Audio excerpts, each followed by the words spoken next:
When my husband, Mark, and I started our company back in 2004, we were effectively trying to push our way into a very established and traditional but fragmented industry that was really dominated by much, much larger companies. Many people said we would never make it work. They literally laughed at us, especially when we said we wanted to do things differently. We've been based in Alsager, Cheshire, here in the UK ever since. And although we were supplying international customers right from the start, in 2012, 2013, we really started to see our international business grow more and more. This later led us to change our brand to project ourselves more as an international brand rather than just as a UK company that happened to do some exports. And now exports count for about 50% of our 7-digit pound sterling turnover. And we do all of this just with a team of 7 people. So let me explain a little bit about hydraulic engineering, what it is that we actually do. So hydraulics is a type of engineering that applies the science of fluid dynamics to create, control, and transmit power and forces through pressurized fluids. There's absolutely nothing new about hydraulic engineering. It goes back to the times of the ancient Greeks who designed and constructed sophisticated hydraulic systems using water as their fluid. In fact, that's where the term hydraulic comes from.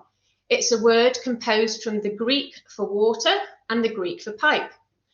Today, hydraulics can be found in all walks of life, as evidenced by the diverse range of businesses that we work with, spanning 20 different market sectors. Just to give you some examples, a really simple one might be the hydraulic jack used in a garage to lift a car, or the hydraulics in the chairs at the barber or the hairdressers that you might go to. Refuse vehicles that collect your rubbish from home or from your business will use hydraulics, as do the waste management and recycling plants, and the shredding or compacting machinery that then process the rubbish further down the line. Hydraulics can also be found hard at work on heavy construction or drilling and mining equipment, in agriculture, in fishing, and in production plant and equipment in a huge range of factories, from food processing through to car manufacturing. Hydraulics are used in vehicle braking systems and in ambulances to lift gently and safely the passengers into the back of the ambulances. And more fun examples can be seen in film and theatre, with the creation of special effects, moving stages, and those crazy fairground rides and roller coasters that some of us like. Hydraulics are involved there too.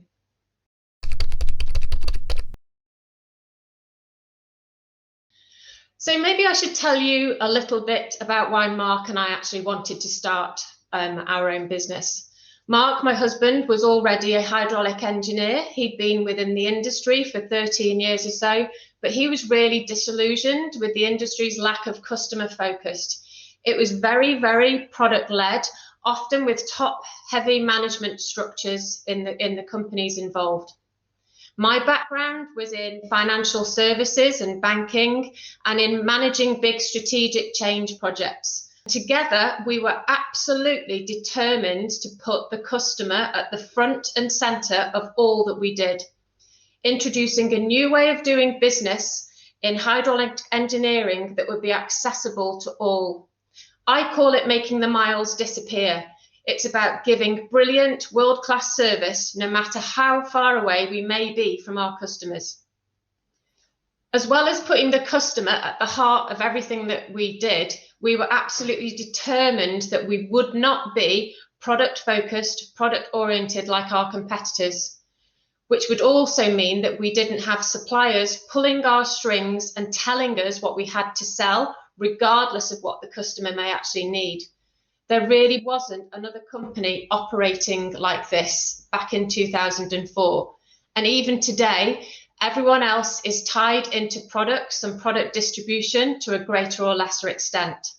We don't do any manufacturing. We distribute products manufactured by other companies. sometimes with tailor-made systems consultancy and design work up front. But traditionally in our industry, other product distributors and resellers would be tied into certain brands, and they would only speak about those products. So one company might be talking about product A, product B, product C, but if the customer really needed product D, they wouldn't get to hear about it. And that product might be the better solution for the customer. So we positioned ourselves as an independent reseller, a hub that really connected this complicated, fragmented industry.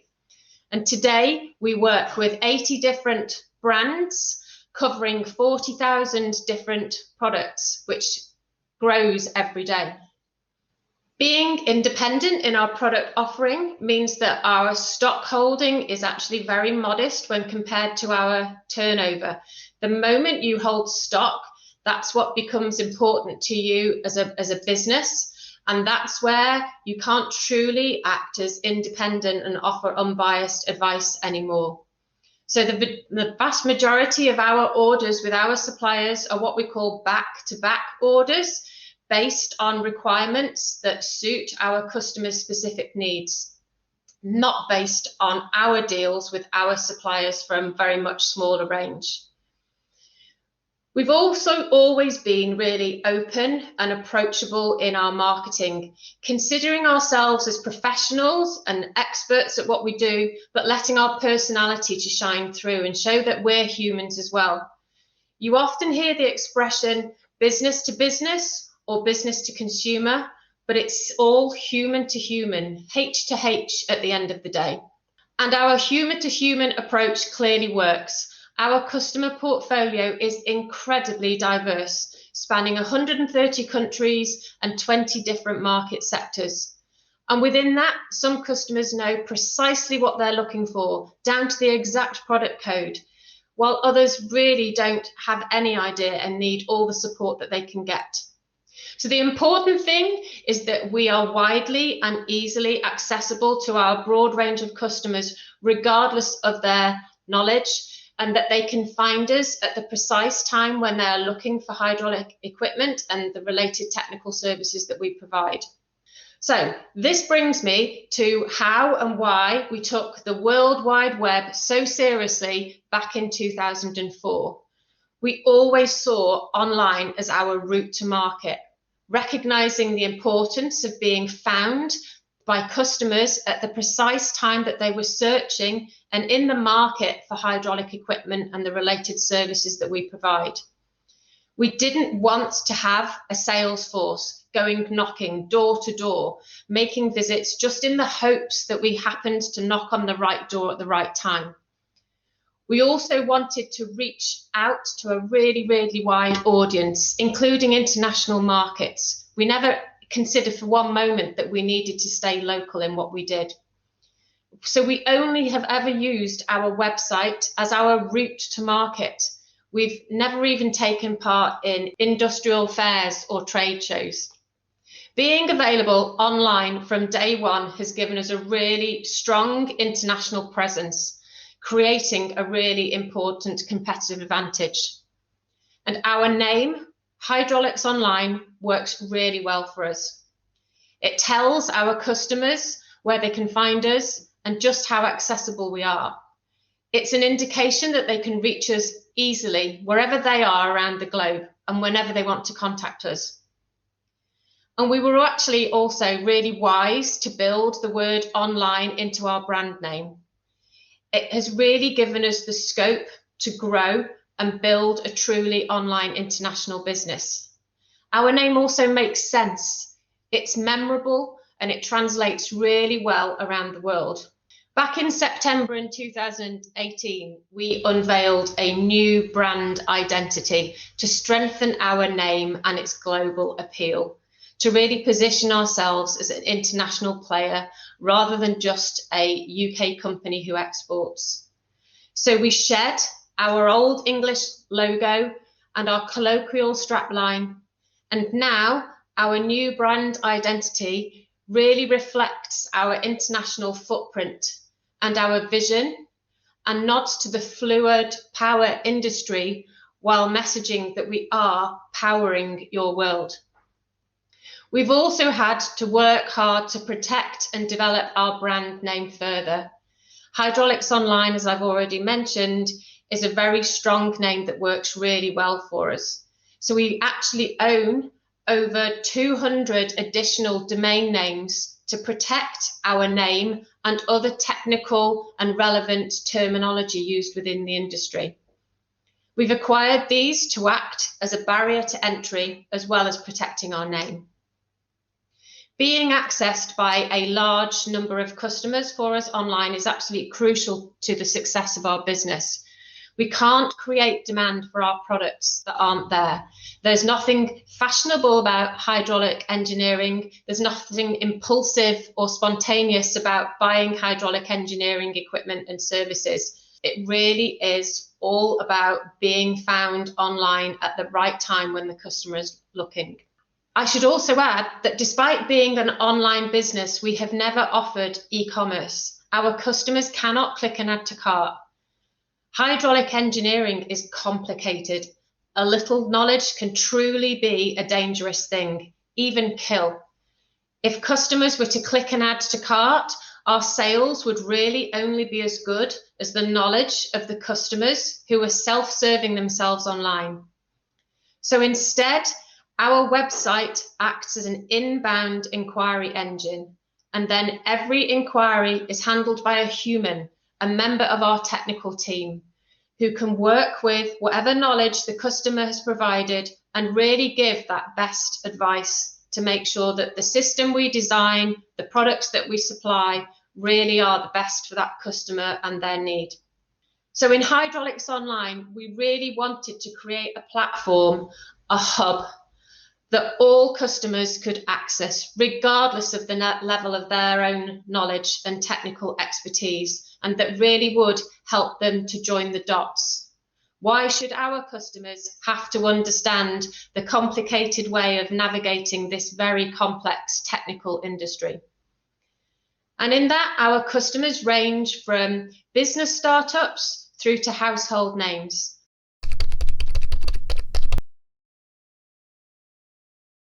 So as I said before, when Mark and I started this business, we were literally laughed at by others in the industry. They said that we would never make an online hydraulics business work, but we have.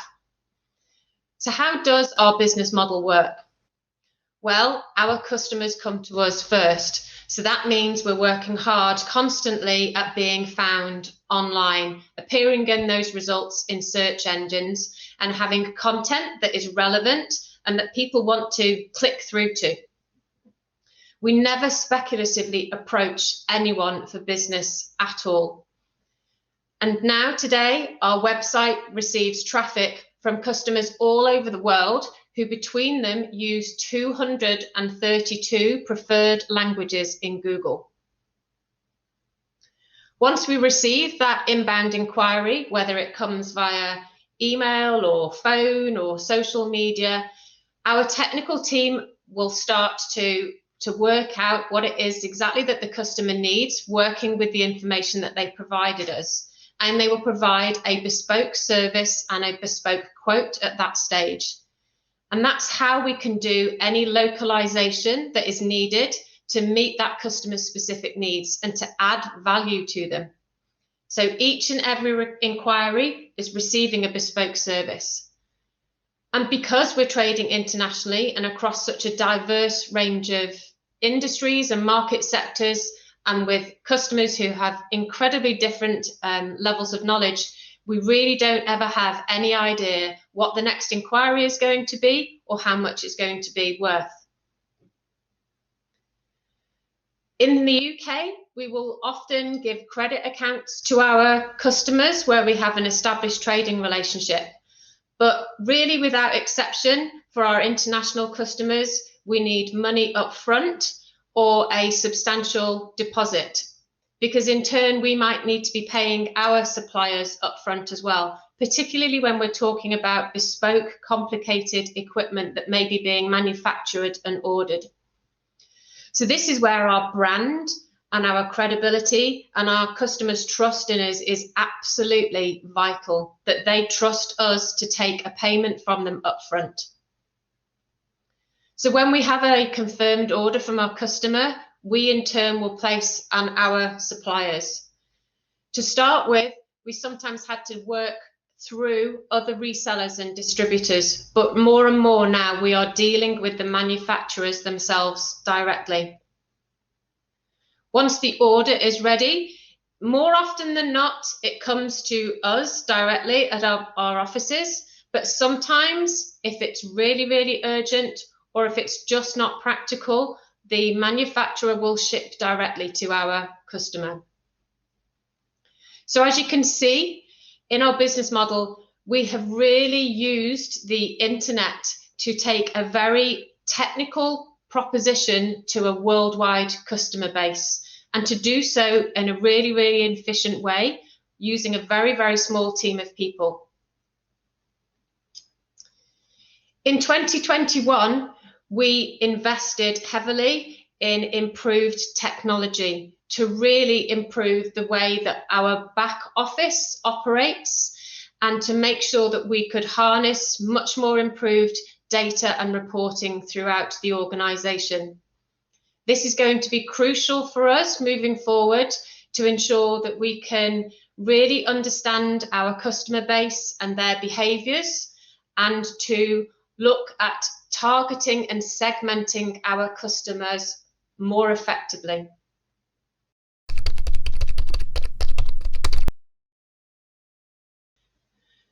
There are certain elements to our journey that I can look back on and identify as having helped us during our internationalization process. One would be managing cash flow very, very carefully, and that's about offering the right credit and payment terms to our customers. As I've said before, we often are cash flow positive, securing monies upfront from our customers before we are paying our suppliers. That's been absolutely key. As we all know, cash is king, but it is absolutely only possible if our customers trust us. Secondly, we've been fortunate being here in the UK.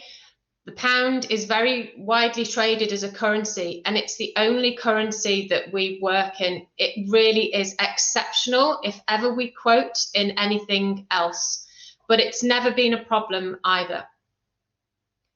Similarly, language is not a barrier. English, again, is so widely spoken, and this is where technology has actually helped even more. When we introduced online chat, that has definitely helped our international customers. If you think about it, it's less scary than picking up a phone if English is not your first language and something that you are strong in. But it's also more immediate. It provides a quicker response than providing an email. And on either side, you can always use a translation tool to translate the chat as well. So that has definitely helped. ISO 9001, the quality management standard, has also been really significant for us in our internationalization.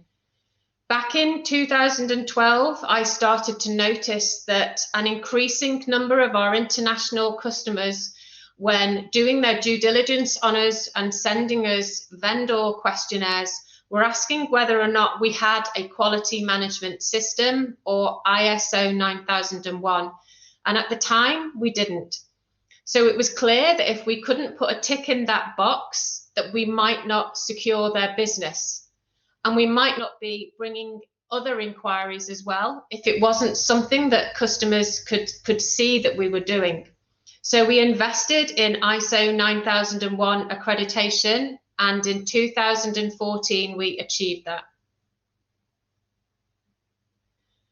Customer testimonials are also really important in showcasing the clear track record that we've got, and we use them prominently on our website. I've said before that we are very human in our approach, and our customer testimonials just back this up, and they also reinforce the diversity of our customer base in terms of its geography, the industry sector, and the knowledge and expertise of our own customers themselves. And finally, awards. These again have really strengthened our brand and credentials. At the end of 2017, we entered awards for the first time because we wanted to prove ourselves, not just win a trophy, but we wanted to really make it clear that we are passionate about what we do and that we are striving for continuous improvement and that we are prepared to be judged and scrutinised by others. We've won a good number of awards in the last 3 years, and back in 2019, the Department for International Trade, part of the UK government, also recognised us as export champions. This isn't actually an award. It's not something we could apply for or enter to. We have been handpicked by the government as a company recognised for doing great things in international trade.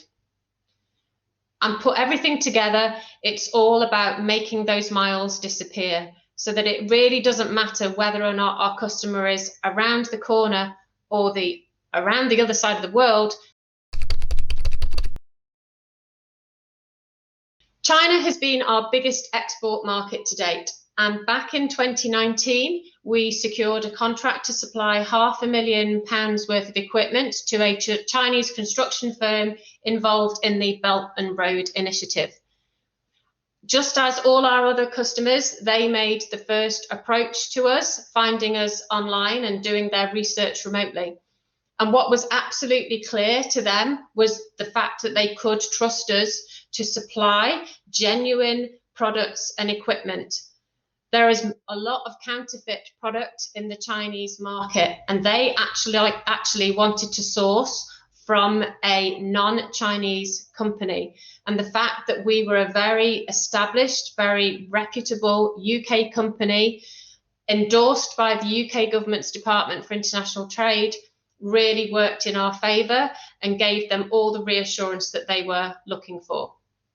So through our contacts with the Department for International Trade and the China-Britain Business Council, this is definitely a market that we want to explore even further.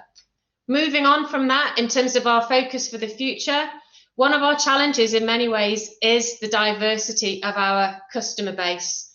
We are arguably really reactive at the moment because we can't create demand that isn't there.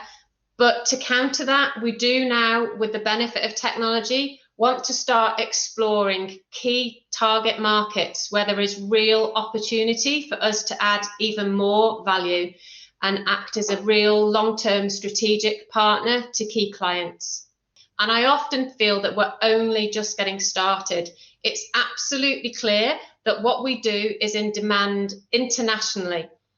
And it's proof that a tiny business like ours, a micro business, can really punch above its weight.